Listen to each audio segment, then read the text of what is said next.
जय माँ इंद्राक्षी जय अम्बे। इंद्राक्षी धाम में दर्शकों आप सभी का हम हार्दिक स्वागत करते हैं। आइए इस विशेष अंक में हम बात करते हैं आंशिक सूर्य ग्रहण के बारे में। क्या ये सूर्य ग्रहण भारत में दृश्यमान होगा? क्या इस ग्रहण का भारत में सूतक स्पर्श मोक्ष माना जाएगा? क्या इस ग्रहण में भारत में भोजन बनाते समय या मंदिर के कपाट खोलते समय किसी प्रकार की हमें कोई सावधानी रखनी है? सारी जानकारी आपको इस अंक में हम देने वाले हैं। यह ग्रहण जो है ये 21 और 22 सितंबर की रात्रि में है। नाम है जिसका आंशिक सूर्य ग्रहण। अब आप सोच रहे होंगे सूर्य ग्रहण है, सूर्य तो दिन में दिखते हैं, तो ये रात्रि का संबंध इससे क्या है? सारा खुलासा इस अंक में करने वाले हैं। ध्यान से सुनिएगा। और अभी हम आपको इसीलिए कुछ दिन पहले से ही एडवांस में इस ग्रहण की जानकारी दे रहे हैं।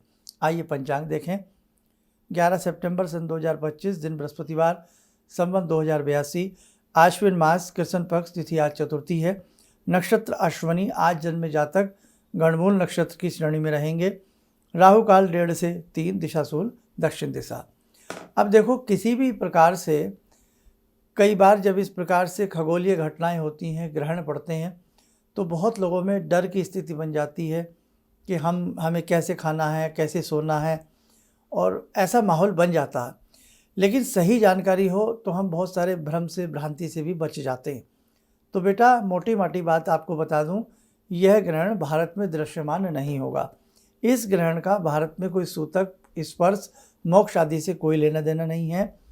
और जैसे आप कई बार सुन भी सकते हो, आपकी राशि मालामाल हो जाएगी, आप धनवान बन जाओगे, आपके संग ऐसा होगा, तो आपको कतई घबराने की आवश्यकता नहीं है। कोई कुछ भी कहे, जो चीज़ भारत में घट ही नहीं रही है तो हमारे ऊपर उसका कैसा असर आएगा? जहाँ सर्दी होती है ठंड तो वहीं लगेगी।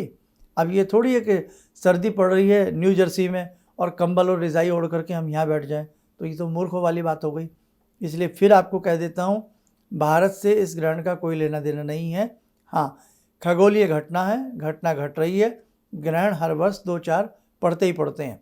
बहुत ज़्यादा घबराने की आवश्यकता नहीं है और अपनी राशि को मालावान सुन के भी खुश होने की आवश्यकता नहीं है, क्योंकि इस ग्रहण का संबंध भारत की धरती से नहीं है।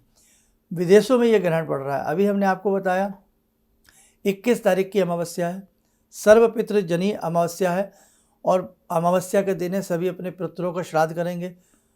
हम कितना भी आपको समझा लें, लेकिन बहुत लोग आपको बहुत सारी चीज़ें समझा करके डरा सकते हैं। आपको डरना नहीं है, क्योंकि हमारा उस दिन पितरों का विसर्जन होगा और बहुत लोग इस खतरे में पड़ जाएंगे, संकट में आ जाएंगे कि आज हम अमावस्या कैसे करें, आज हम पितरों का दान कैसे करें, आज तो ग्रहण है। मैं फिर आपको कह रहा हूँ कि इस प्रकार की जितनी भी हमारी वीडियो होती हैं, उन्हें आप सनातन धर्म के नाते शेयर कीजिएगा, लोगों में बांटिएगा, बताइएगा। तो फिर आपको बता दें, आप अच्छे से अपनी पितृ विसर्जनी अमावस्या 21 तारीख को करना, और ये ग्रहण 21 और 22 तारीख की रात्रि के हिसाब से ही होगा। सूर्य ग्रहण है इसलिए रात्रि आ रही है, क्योंकि विदेशों में दिन होता है और हमारे यहाँ उस समय रात हो जाती है। और रात्रि का समय भी इस ग्रहण का मैं आपको बता देता हूँ। जो विदेशों में ये घटेगा, रात्रि को 11 बजे के आसपास से ये ग्रहण घटेगा हमारे इंडियन टाइम के हिसाब से, और सुबह 3:21-22 के आसपास तक, 24 मिनट तक ये ग्रहण रहने वाला है।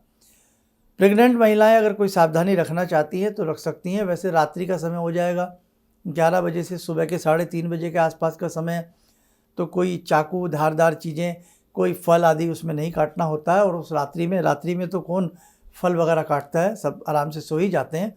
तो आप आराम से अपनी नींद लीजिएगा। जो प्रेग्नेंट महिलाएं हैं, किसी प्रकार से आपको शंका, असावधानी, कोई भ्रमित होने की आवश्यकता बेटा बिल्कुल भी नहीं है। अब दूसरी बात, विदेशों में भी कहाँ कहाँ ये ग्रहण थोड़ा बहुत हमें दिखाई देने वाला है। ज़्यादा तो मैं पूरी लिस्ट नहीं पढ़ूंगा, थोड़ा बहुत आपको मैं पढ़ करके सुना देता हूँ, आप ध्यान से सुने। आंशिक सूर्य ग्रहण 21-22 सितंबर की रात्रि सन 2025 में भारत में दृश्यमान नहीं होगा। लेकिन कहाँ कहाँ ये ग्रहण दिखेगा, थोड़ा सा आप ये जानकारी ले लें। यह ग्रहण विश्व के अनेक भागों में आंशिक रूप से दिखाई देगा। यह ग्रहण दक्षिणी ऑस्ट्रेलिया, पैसिफिक अटलांटिक महासागर आदि में दिखाई देगा। यह ग्रहण फिजी, अमेरिकन समाओ, न्यूजीलैंड आदि में आंशिक रूप से दिखाई देगा। बाकी भारत में किसी भी प्रकार की सावधानी की आवश्यकता नहीं है और ना ही ये ग्रहण भारत में मान्य होगा और दृश्यमान होगा। अब हम एक अलग बात करते हैं कि जब एक साथ दो दो ग्रहण पड़ते हैं, भले ही ये ग्रहण भारत में नहीं है लेकिन विदेशों में तो है। अभी पीछे चंद्र ग्रहण, खग्रास चंद्र ग्रहण पड़ा बहुत बड़ा, और अब ये आंशिक सूर्य ग्रहण है। तो जब एक ही माह में इस प्रकार के दो ग्रहण पड़ें तो कहीं ना कहीं विश्व में अशांति का माहौल होता है, कहीं ना कहीं बड़े उत्पात होते दिखाई देते हैं, कहीं ना कहीं आकाश से कुछ ऐसी चीज़ें जैसे उल्कापात, उल्कापिंड वगैरह की स्थिति बनने की संभावना होती है, कहीं ना कहीं बहुत बड़ा विद्रोह, वैमनस्य की स्थिति उत्पन्न होती है।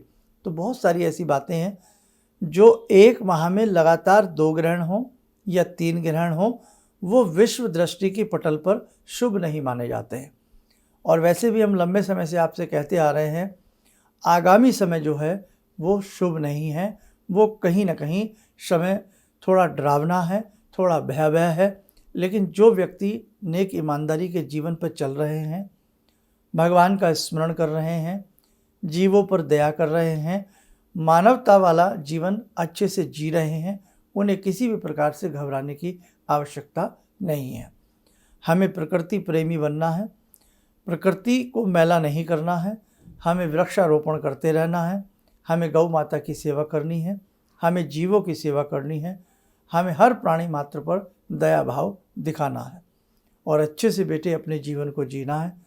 आपके संग प्रकृति है, प्रकृति आपके विरुद्ध नहीं होगी अगर आपके अंदर मानवता रहेगी और आपके अंदर काइंडनेस रहेगी। आइए, समय हो चला आज की ध्यान साधना का। जुड़ते हैं आज की ध्यान साधना में भगवान श्री राम से। ओम रामो राजमणि सदा विजयते, रामं रमे संभजे, रामेण विहता निशाचर चमू, रामाय तस्मै नमः। रामानास्ति परायणं परतरं, रामस्य दासोऽम्यहम्।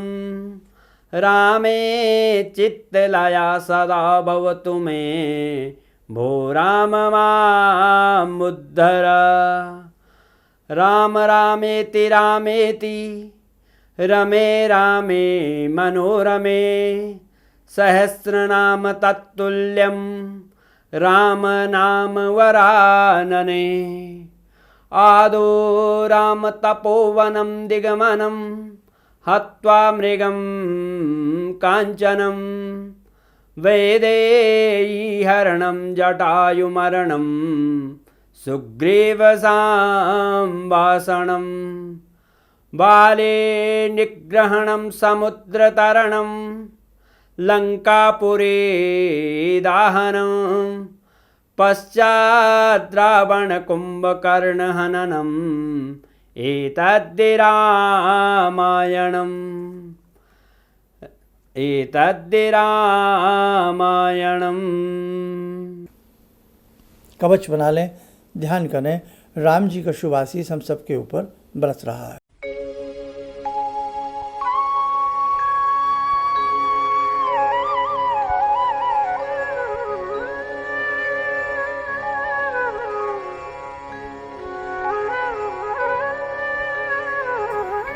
ओम बोलते हुए नेत्र खोलें, सामान्य हो जाए। देखो साधकों, हमने ग्रहण के बारे में आपको बता दिया, किसी प्रकार से आपको घबराने डरने की आवश्यकता नहीं है। और इस प्रकार की जितने भी हमारे अंक होते हैं, वीडियो होती हैं, कृपया जो लोग डर जाते हैं, ग्रहण को लेकर के डरा दिए जाते हैं, आप उन तक हमारी ये वीडियो शेयर जरूर कीजिएगा। चलिएगा, आप सब लोग स्वस्थ रहें, सुखी रहें। इन्हीं शुभकामनाओं के साथ हम अपनी वाणी को विराम देते हैं। जय जय अम्बे। गुरु जी से मैं तब से जुड़ा हूँ जब से वो एक चैनल आती थी P7, उसी से मैं जुड़ा हुआ था। और गुरुदेव से हमारी जब मुलाकात हुई तो मैं आश्चर्यचकित रह गया जब उन्होंने हमसे बताया कि आपके साथ ऐसे ऐसे हुई। तो मैं इतना आश्चर्य हो गया कि इन्हें कैसे मालूम, और इतना बढ़िया इन्होंने बताया इन्होंने, जिसके वजह से मैं आज तक उनसे प्रभावित हूँ। और इनका बताने का शैली वगैरह इतनी बढ़िया है जो हम अपने क्लास के टीचर से भी उतना बढ़िया नहीं समझ पाते थे। ये हमें बहुत पसंद आई। और दूसरी बात कि इनके साथ जितने भी मैं जुड़ा, जब से जुड़ा रहा, जो भी समस्या आई, मैं बहुत ही अच्छा तरह से मेरे सॉल्व होते चले गए। और आज तक मैं उनके आशीर्वाद से मैं बहुत सुखी हूँ। और मैं यही कहूँगा, सभी लोगों से आग्रह करूँगा कि ये पहले इनकी बात करें, समझें, देखिए कैसे उन्होंने अपना रूप दिखाया। और मैं इनसे बहुत प्रभावित हूँ और मुझे बहुत ही फायदा हुआ है। किसी भी समस्या के समाधान के लिए मिले प्रसिद्ध हस्तरेखा एवं वास्तु विशेषज्ञ प्रोफेसर धर्मेंद्र शर्मा जी से। नोट: शिविर में भाग लेने हेतु एवं व्यक्तिगत रूप से मिलने के लिए कॉल करने का समय सुबह 10 बजे से शाम 6 बजे तक। हमारे विभिन्न ज्ञानवर्धक कार्यक्रम देखने के लिए आप हमें अभी सब्सक्राइब करें, बेल आइकन को प्रेस करें ताकि आप देख सकें हमारा कार्यक्रम सबसे पहले। और अधिक जानकारी के लिए फेसबुक पेज को लाइक करना न भूलें।